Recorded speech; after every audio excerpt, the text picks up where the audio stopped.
Hi, this is Karen from Food Jazz, presenting food with a little jazz.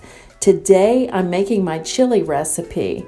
This one is a copycat version of the Wendy's chili. I'm starting with some fresh ground beef. You just want to break this up and saute it. There is a complete list of the ingredients in the description box below. Next, add in a diced onion. Continue to saute these ingredients together. And next, add in a bell pepper. Now add in some diced celery. This recipe is full of delicious veggies.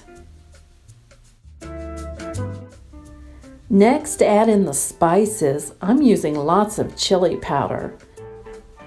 You can use as much spice or as little spice as you like. Just adjust it to your own taste.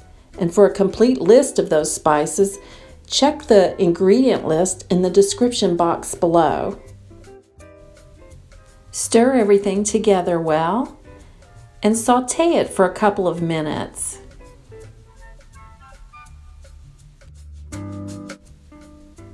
Next, add these ingredients to a large soup pot.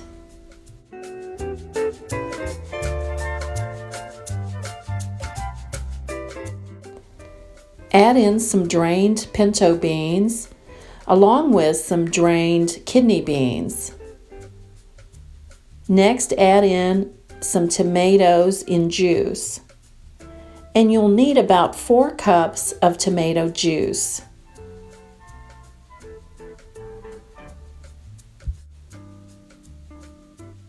Stir everything together and then add a lid.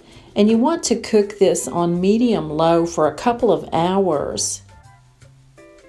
Take the lid off every 15 to 20 minutes and give it a good stir so it doesn't stick to the bottom. And now it's time to eat. I like to serve this chili with cornbread, corn chips, or crackers. You can garnish the chili with anything you like. My favorites are shredded cheddar cheese, and I love some jalapenos on top as well. I hope you enjoy this recipe as much as I do, and if you haven't done so already, please subscribe and hit that bell for more easy to make recipes like this one. Thank you so much for watching.